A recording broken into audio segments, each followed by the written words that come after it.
Welcome to the Safety and Risk Success podcast with me, Christian Harris. Today I'm joined by Liam Simpson, who's the head of safety at Wilson James. And Liam and I are going to have a chat around three key topics: moving beyond compliance, near-miss reporting, and Safety Vision 2030. Lots and lots of great insights here from Liam, who's really had an interesting career going from the military and now in the sort of security guarding space, which is a really fascinating sector to work in. And he's got some great ideas and thoughts and experiences on how we can do safety better. So I'm sure you will get a lot from this episode. If you enjoy it, please give it a share on social media, give us a like and a comment and all of that jazz. We'd very much appreciate it. Hope you enjoy the episode. Cheers. Welcome to the Safety and Risk Success podcast with Christian Harris. We believe that proactive safety and risk management powers business performance. Each week we explore this theme, sharing guests, stories, insights, trends, hints and tips. You can find us on all the major podcasting platforms, and video versions are available on YouTube. But for now, let's join the conversation with Christian. Yeah, good morning, Christian. How are you? Yeah, very well, thank you. Very well. Enjoying the Easter sunshine down here in London. And up here in Manchester for a change, actually. Yeah, well, I think next week it's going to be back to normal. But Back to anyway, normal. we'll make hay while the sun shines. Absolutely. So thanks for joining. I've been looking forward to having you on. I thought we'd start by just talking a little bit about kind of what got you interested in safety, because you've got a really, unique, fascinating background and some good insights there. So do you want to talk to us a bit about that? Yeah, thanks. I think for me, it started really, it was back in my roots. I joined the military the early 2000s, spent a little over 10 years in the military, and I think having spent a number of years operating across hostile environments, I think the care for people and the passion to remain safe in those hostile environments really sort of embedded the foundations of safety, and then that brought me into sort of being a safety professional a little over 10 years ago. So yeah, that's where sort of I rooted from. Yeah. Is the culture, because obviously that's a really interesting world to be in, isn't it? Because we often talk about the balancing of safety and production, let's say, or safety and profit, or in a commercial sense. But obviously there, if you're on a mission, like, it's mission first, isn't it? So safety is obviously important because you want people to be safe and get through that mission. But sort of what's that like as a sort of breeding ground for thinking about safety? I think it's interesting because recently I had the opportunity to share a real moment with a friend of 28 years. He passed off some recruits a little while ago, and I think that really took me back to my foundations of what it means in terms of discipline, the foundations, and really growing that mindset. We'll probably speak a little bit about mindset today and that mindset shift, but I think the core values of the military and what they stand for is a pillar to where safety is today as well. So yeah, real success. Good stuff. So we had two or three topics we were planning to cover. The first one was around kind of leadership and moving beyond compliance. You've spoken about how important it is to move beyond compliance before. What does that look like in practice? Yeah, I think over the last few years, I think we've seen a real start shift in what that looks like, and a real positive direction. But I think moving beyond compliance really starts with the mindset shift. I think compliance we look at it as being the floor, and I think we're trying to shift the dial from compliance to also governance as well. I think that if we embed those safety values rather than it being more of a task, that enables us then to kind of empower the people, enable them to speak up, enable them to be able to share the observations and challenge unsafe practices. I think is a real key sort of a key shift in that aspect. And I think even if we look at the rule book, and breaking those aspects of the rule book is not always a bad thing. Um, but I think, if we create that space for proactive thinking, I think it just enables more shared ownership and responsibility throughout organizations. Mm. What would you say was the sort of prompt, or in my mind, I'm thinking, was the sort of COVID pandemic anything around this where actually we had to sort of put safety more to the forefront than it was in the past? Do you think that's sort of accelerated this trend of trying to be better? Oh, I think absolutely. I think I think there's always I think there's more of a want from organisations, and I think there's always the willingness to do better, and I think that's a real positive and a real shift in how we're seeing behaviours across organisations start to thrive a little bit more and not see safety as a mandated requirement rather than something that they want to do. But I think Yeah, finding that delicate balance is really important in that aspect. yeah, yeah. Yeah, and it'd be interesting to see, won't it, with everything that's going on now with, uh, tariffs and trade wars and taxes and lots of sort of uncertainty. If sort of organizations start to kind of retrench a little bit and sort of be a bit more conservative, whether we need to sort of redouble our efforts in the safety world to kind of keep that momentum going, or do we think have we got far enough along the line, I suppose, is the question, where we should be resilient against that, or do you think there might be a risk given everything that's going on in the world? Well, I think we've spoken about it before around safety being the enabler rather than it being the blocker or the cost to the organisation. But I think with the external environments and the challenges that we're sort of recognising and we're seeing at the moment, I think that question still persists across organisations around what is this? How does safety become the enabler in the organisation rather than the financial burden? But I Yeah, think if we blend that aspect and we think more around the psychological aspects of safety and the emotional intelligence around it, I think that can really grow the return of investment for organizations through that yeah, function. yeah. No, I'm definitely with you on that. I think it's a question of what can we do to encourage people to think about it more in that way, and sort of pitch, influence, Yeah, cajole, absolutely. explain to their organization the value of safety, isn't it? Yeah, yeah, definitely. I think I think it's a real tough ask as well, because it's not just a learning need for safety professionals and as they grow through their safety careers, but also it's a learning requirement for organizations to be able to get better at doing that.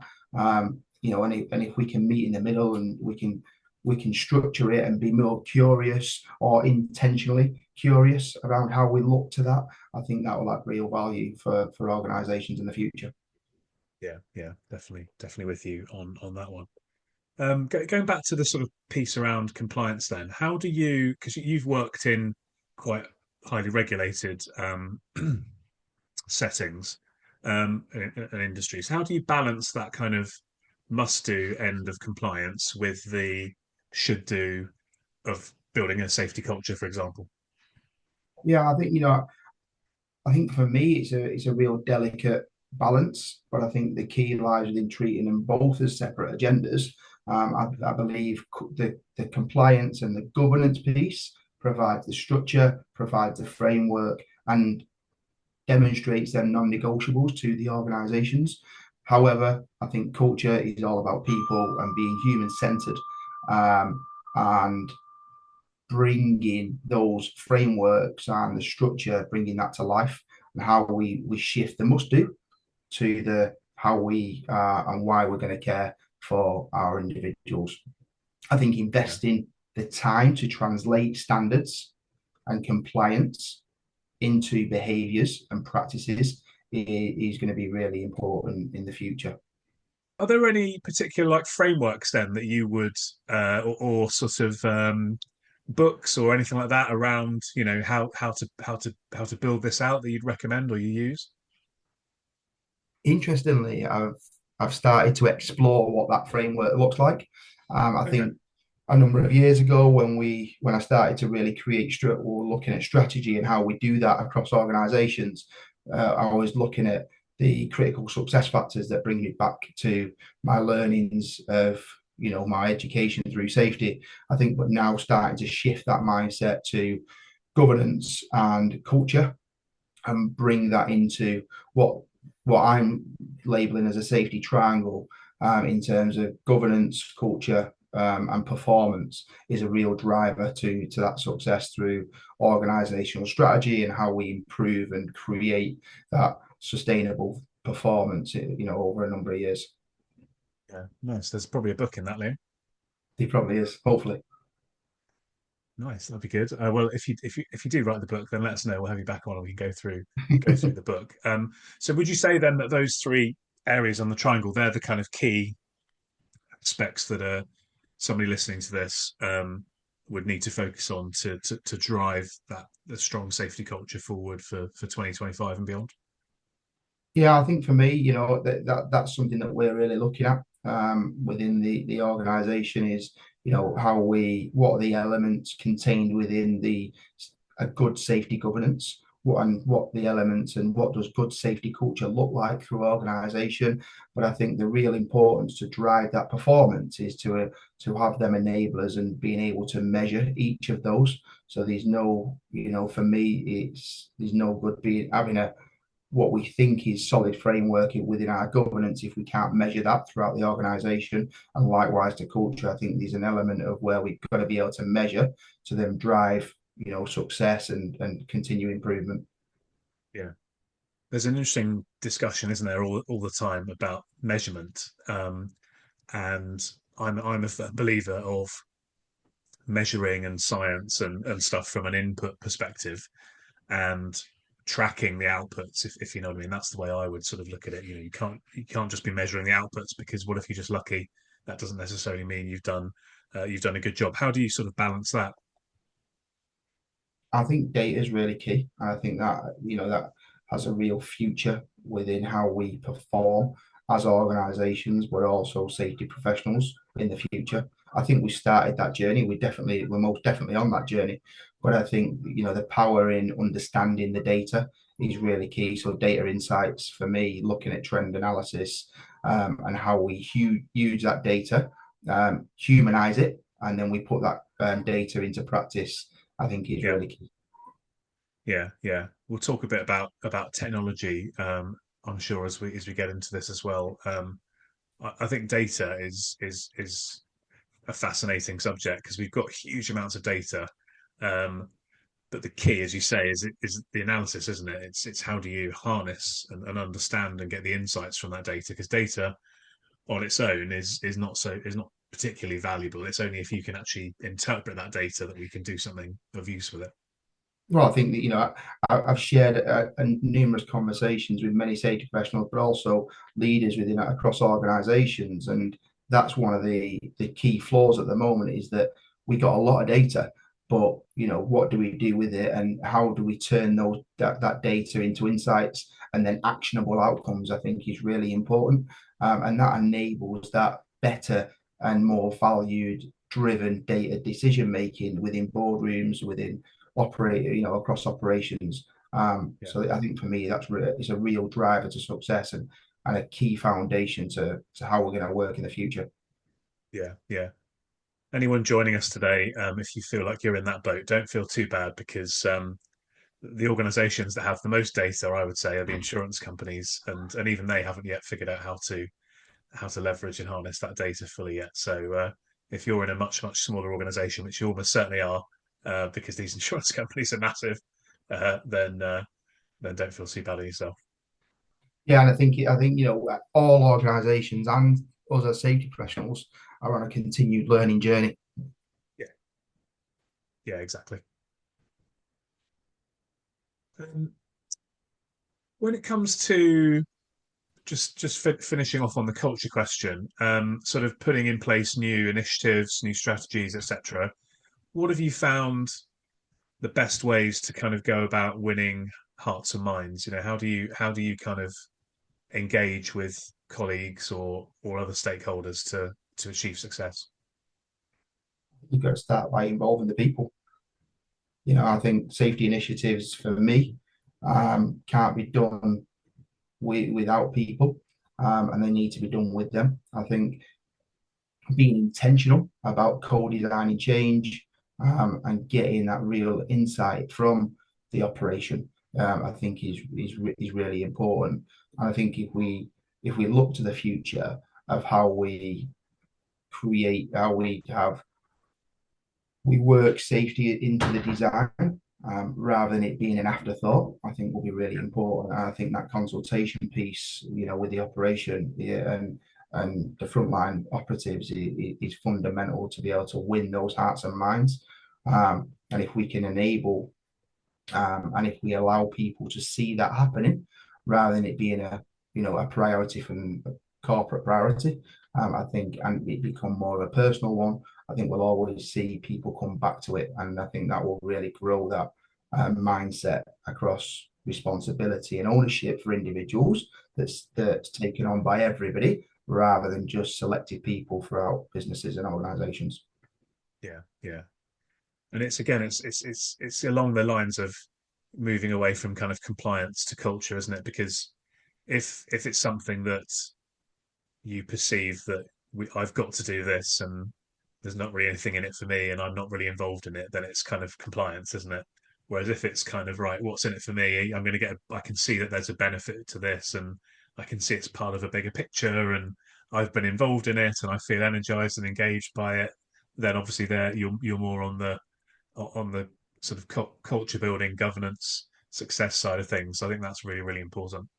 I think if we can, I talk a lot around conversations and engagement. If we just remove the word safety from the start of each of those words, I think Yeah. it becomes a lot more easier. And I think sometimes if we put safety in front of certain words, it creates that friction or boundaries to success. But I think if we open up that conversation, allow people to have conversations and just engage on a personal level with people, I think the safety aspect will fall out of that and create those more positive and valued environments that we're all wanting. Yeah, environment dictates performance. It's a saying that I Yeah. love. Definitely with you on that. And for getting rid of the word safety, as you say, it's sort of you know it creates friction. It sort of sadly safety's got a PR issue, hasn't it, with some people. And so thinking about how we can achieve the outcomes we want without sort of bombarding people with that word of safety is definitely a way to go. So yeah, definitely with you on that one. Um, Moving on, Liam. One of the things I've heard you talk about, and you did a post on LinkedIn about it recently, was how to think about near miss and hazard reports. And I think you used the expression free learning events. What do you sort of mean by that, and why do you think that we sometimes still struggle with getting these near misses reported? Yeah, I think before I answer the question, I must plug that the free learning events was a steal with pride from Duncan Davis he was the CEO of Notify. But I think for me, it's really part of that cultural shift. I think there's a lot of when I go to sites, we still see that old school mindset. And some places feel that reporting a near miss or reporting a hazard is admitting failure. But I think actually it's the complete opposite. And it's a free gift for us to be able to learn from, and it's a chance to learn without the cost of harm attached to it. Yeah, But again, back to the environment piece, if we don't create the right environment for people to feel safe to speak up, or people feel like nothing is changing, so we don't create that full feedback loop, I think then we just disengage the population. And I think if we try to reframe reporting as more of a contribution rather than a criticism, I think that'll be a huge success moving forward. It'll be if it's still difficult, and I yeah, expect it to continue to be a challenge, because within those you know the people who are still in that old school mindset, and as humans, we are kind of resistant to change all the time. but I think it's coming, and I think we are on a positive journey with that. So long may it continue. Yeah, yeah.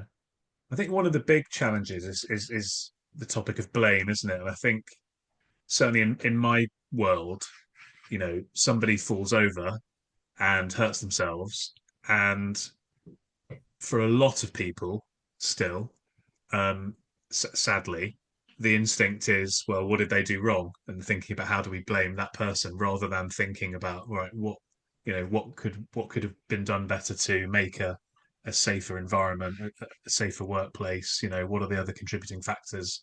There's a very quick sort of, what shoes were they wearing? Were they paying attention? Very much focusing on the individual. And I know that's sort of um, within that niche of what I do. I don't know if that's the same in all aspects, but I still feel there's quite a lot of work to be done on getting rid of that blame. And if people are blaming um, the individuals that have suffered an accident, then that sort of discourages the reporting, doesn't it? So you have this kind of vicious circle almost. I think that's an ongoing challenge, and I share that challenge internally, and I know I share that challenge with many other safety leaders. But I think if we try and, as long as we're on that journey to create those right environments, and when we have them conversations and we do engage with the workforce, if we can look to reinforce that message, I think that will go a long way. Yeah, I think it's relevant to think, and that's one of the aims, or one of my mindset, where my thinking is around the governance and culture piece, because culture is at the heart of the people, and the governance is around the structures and the frameworks. And if we do have an unfortunate event, we should initially look to the governance and the framework, and what's failed within the process, the systems that as organizations we put in place, rather than we look to the individual themselves and think, right, they've been negligent, they've done this, they've done that wrong, and how we can finger point. We should always look in the opposite direction first, and yeah. that's the shift that we need to look at. Mm-hmm. Yeah, and obviously, just to be clear, I'm not saying that people don't contribute to sometimes to them suffering from accident. They obviously do. That does happen, but I think we put too much emphasis on that personally, and not enough on some of the other aspects. As we've been speaking, actually, it's made me think. I've been thinking about like other examples within a business, going back to what we were saying about removing the word safety, and just thinking to myself, if you were working in a factory and you saw something that was not wrong with, but could be improved with the process of manufacturing or something like that, as an analogy for a near miss, you'd report that and you'd get praised for that, wouldn't you? Because that would be seen as a benefit and a free learning event for the organisation. So I wonder if there's something where, again, is it sort of a PR challenge? Because people probably would be reporting the equivalent of a near miss in other aspects of the business without worrying about it. Well, I think recognition, that springs to mind, is recognition. And we've done a lot of work on our behavioural safety programs in the past, and we continue to do that. And I think it's really important that if we drive the quality through our free learning events, and we provide that full feedback loop, that will then enable us to look and see how we're going to improve process in the future. But I think a key aspect of that is also recognizing the workforce where we have done that, where we have made those improvements, and where we have seen them make a system or a process change for the better. I think the real value then is recognizing those individuals and how they shape that learning for the future. Yeah, yeah.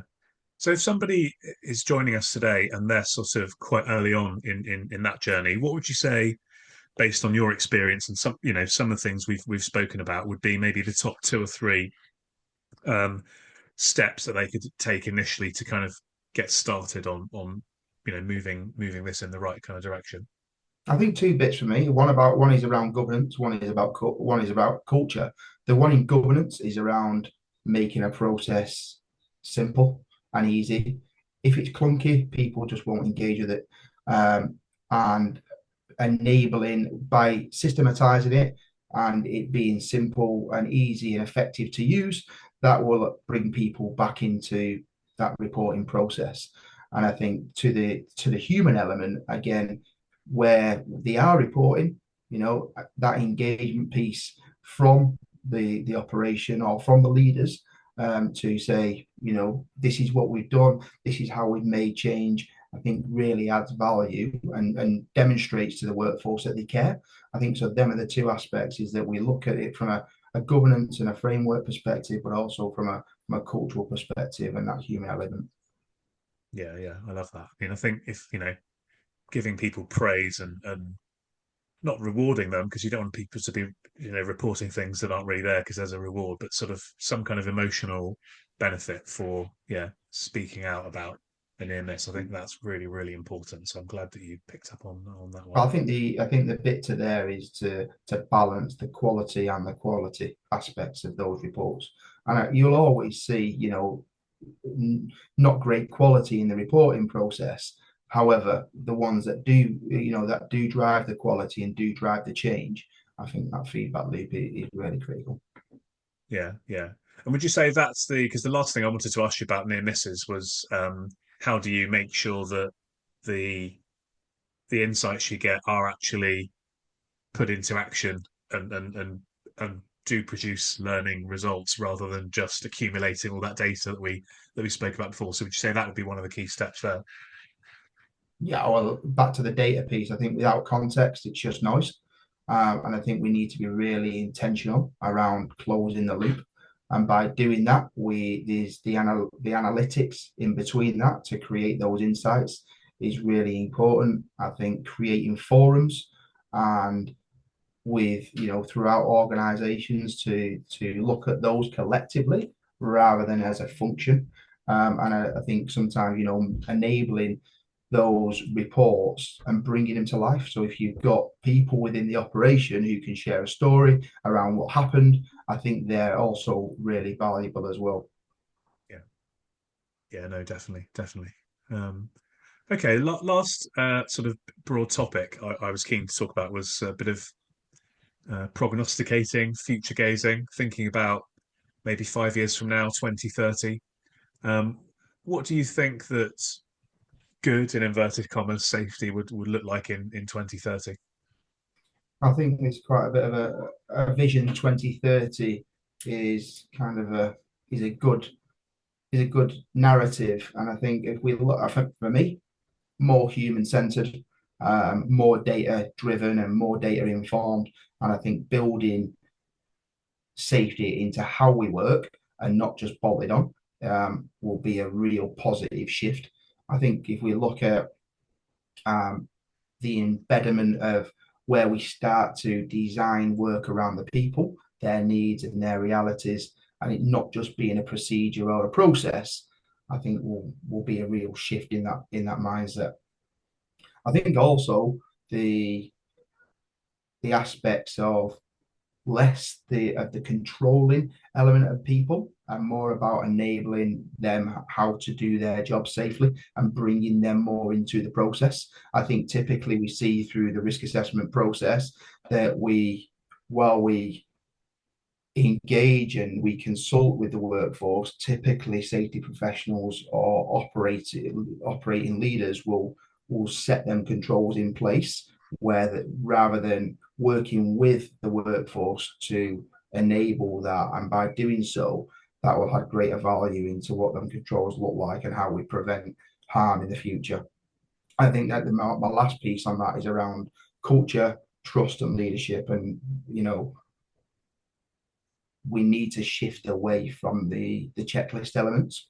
Yeah, We definitely need the systems. Absolutely, we need the systems. Of course, we do. But I think every day, if we can build those systems to how people behave, I think that will be a success in the future.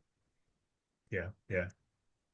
Is that how achievable do you think that is? If we do another episode in 5 years, how far along those lines do you think we would have got to? Interesting question. Do we? Honestly, I think we won't be far away. I think I've seen a lot of positivity, a lot of mindset shift across organizations, whether you're a safety leader, whether you're, an organizational leader. Um, back to the point of safety being the enabler rather than the blocker or the cost aspects within an organization. I'm really optimistic around what the future to Vision 2030 looks like. So I'm glad you said that. I think what you set out there is not beyond the realm of possibility, if you know what I mean. They seem like pretty smart objectives, if you know what I mean. So I'm glad you think that they would be achievable. I think sometimes we're sort of prone to kind of these big, hairy, audacious goals, and that's great in terms of like a vision. But practically, pragmatically, what can we actually get done rather than sort of spending our time in the clouds? Let's make some real progress on the ground. So yeah, and I was pleased that you said that. And I think just to reiterate there, I think we've already made huge progress in those three elements, and I think that's just a continuum. And as Yeah, we continue to evolve as safety professionals and as organisations, I think that will grow in tandem with it. yeah. It's just about having that focus, isn't it? From you know, us as a group of people, um, focusing on those areas rather than focusing on other areas, and just trying to keep that momentum going and working together and supporting each other and supporting. I think one of the really important things I feel for the next 5 years is what can we do to sort of support new people coming in to the industry, because we are going to see in the next 5 years a lot of expertise um, leaving just through retirement. Nothing nefarious, just age. People are the workforce is older. Safety is quite it sort of skews a bit older. It skews a bit male dominate. Well, quite a lot male dominated. So what can we do to sort of even that balance out and support the next generation? I think would be something else to really talk us about and focus on. And I think, look at me and you here today. I think this is a real value to where we were, 5 years ago, if you like. Yes, podcasts were around, but I think it's, more and more people are doing it. I think there's more want for people to share ideas, their practices, how they're operating across organizations. And I think if safety leaders can continue to do that, or the safety profession can continue to do that, I think that will be a real success and value add back into to organizations in the future. Yeah, yeah, definitely. Yeah. Well, I'm still intending to be doing the podcast in 2030, so we can definitely uh, do a recap and look back at ourselves and think, oh, we looked so much younger 5 years ago. Um, Absolutely.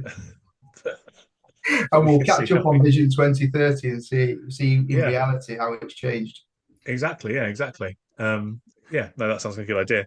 Um, Technology. So we've touched on technology a bit, and I know you're very keen on this.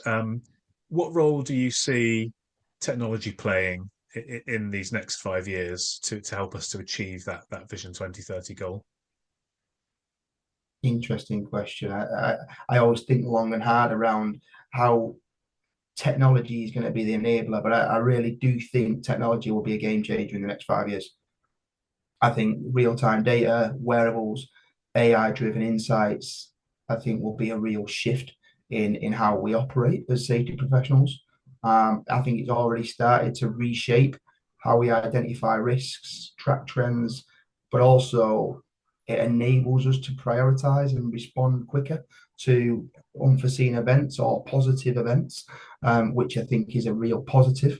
I think we've started to see that predictability, but I think we'll see more of it before it happens. I think we'll be able to potentially personalize it as well, which will be a real shift to what we're doing at the moment. And I think then it will enable us to get better interventions where sometimes that can be a bit of a challenge, but I think in the future we'll be able to get those interventions much quicker. Yeah. And not just role based rather than all tasks. I think this will be a real leap forward in how we operate. Mm. Yeah, I'm with you. I'm a big believer that just in the AI space, the shifts are just fundamentally huge, and what we are going to be able to do in a year is much more than we're going to be able to do now, and we don't even know what that looks like really. Certainly, I don't. I just kind of know that it's coming, and we need to harness it. And I think the big benefit to me is is leverage, I suppose. If we use it properly, it's leverage. So, I don't believe that there'll be any less need for well qualified, experienced safety professionals. I just think that the role of the safety professional will change, and a lot of the sort of grunt work as such that we have had to do in the past is going to be replaced by technology and done much better, much faster, much more bespokely in a personalized way, and then that will enable us to get those insights that we spoke about before, and then we can use our experience and our skills and our interpersonal communication abilities and so on and so forth to drive better, more positive results. I think one of the key bits is that you can't automate the care aspects of being a safety Yeah, professional. You can, exactly. you can't, an app can't replace having a conversation or having that engagement aspect. But what it can do, it can elevate all professions. But I also think it can massively elevate the safety profession and how we operate to make workplaces safer in the future and more sustainable in the future. So, I'm really optimistic and positive about the change. We do need to get it right, and we don't need to rely on it too much, because if we do rely on it too much, it'll disconnect that human element. And by doing that, I think we could then increase risk rather than decrease it. So I think we need to be careful about it. But if we do it in the right way, we can really harness it to our advantage. Yeah, yeah. Fully agree with you there, Liam. Thanks for that. Definitely a risk there, isn't there, if we go too far down that line. What can you see any other kind of risks or challenges around the technology piece? I mean, something that always strikes me is sort of the risk of there are so many companies, and this is not just in safety, but even in marketing and how to run a business and all these other things. There's so many competing businesses offering sort of versions of the same thing, and I feel like that's a bit of a risk. That sort of overwhelm of uh, there are so many different solutions we can try. Do you end up trying the wrong one? Do you end up sort of maybe feeling like this isn't going to work for us because you made that initially poor choice and could have chosen better? How do these things all connect together? So I think there's a potential overwhelm risk. Is there anything else you can sort of see? Oh, I echo that sentiment. To be honest, Christian, I think if we're not curious, we don't listen, and we're not open-minded. I think most definitely we can become drowned within technology. So we need to be really mindful of that, and don't be afraid as well to ask questions around how this is going to impact us. And even if you have to step outside of your own swim lane, to ask stakeholders or other people within the profession of what their experience is of an aspect of technology and how they're using it to positively within organizations is really key. So I think taking the time to be curious around, how that can benefit and listen, I think is a really important aspect to the future success of what technology you're bringing in to enable that in the future. Yeah. What are the two or three things then that you're doing now, Liam, with your team to prepare for that 2030 position? What are the two or three things that people could take away from this and think, yeah, this is what I need to focus on?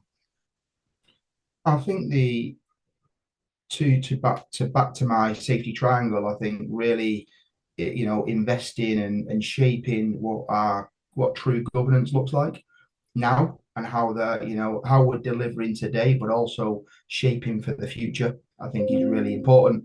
What have we got now that's within our gift? We're going to harness, we're going to leverage, and we're going to enhance over the next 3 to 5 years, Yeah. and what we're going to get rid of. but I think then also really looking at human behavior, um, how we're going to look at shaping leadership behaviors to drive better behavior, throughout the organization that we're operating in, but also our customers and our clients. So a real blend between governance and culture, I think, is what we're really focusing on. But I think then by doing so, that really enables the performance aspect to then thrive and embed that throughout the businesses. Yeah, love that. Yeah, love that. Look forward to hearing that model developing further and seeing where it gets to, because I think you're definitely onto something there. Um, well, Liam, thank you so much for joining. We've covered a lot there in whatever that's going to be, 40 minutes or something. So lots and lots to go away and think about for the audience. Just before we wrap up, be interested to. I know you don't like bragging or anything like that, but what would be a reflection on, your sort of proudest achievement in your safety career so far? Just to finish off on. Yeah, I think I've got to stick to where we are now, rather than looking too far back. And I think one of the most things that I'm most proud of in recent years is the team that we've been able to grow in Wilson James. Not just the size of the team, but in terms of the competency, the confidence, and the influence that we've been able to create throughout the organisation, has been a real shift. So I'm really proud of that. I think we've got a great structure and a great foundation to be able to look to Vision 2030 and seeing how different it will look then. Yeah, yeah. And I'll toot your horn a bit. You asked me to come and be on a panel at a health and safety event, which was predominantly, I think, members of your team, but the wider team, not just the health and safety team, and some clients. And it was really well attended, great engagement. It felt to me as if, everybody in that room had bought into the value of safety. So, definitely give you a pat on the back for that, and keep up the good work. No pats needed, but thank you. Good stuff. Liam, where, if people want to, follow up with you, connect with you, learn a bit more, what's the best way of doing that? Is it LinkedIn or? Yeah, I think LinkedIn is always the enabler, the starter in the conversation. I'm always open to having more conversations like this. I think the real value not just to ourselves, but to others as well. And for me, it's all about learning. I think Yeah, even as a safety professional, I'm on that continued journey. So open to conversations and how we learn and grow the sector for the better. good stuff. Well, thanks very much, Liam. Really enjoyed it. And yeah, I'll book you in for 5 years' time for episode 2. I'll look forward to the date. Thank you, Christian. Good stuff. Thanks, Liam. And thanks to you for joining Liam and I on this episode. And we will see you again for another episode next week. Thanks for joining us on the Safety and Risk Success podcast. If you've enjoyed this episode, please hit follow and do share on social media. Does anyone you know spring to mind as a great guest, even yourself? If so, please contact us on podcast@slipsafety.co.uk. See you next week for another episode.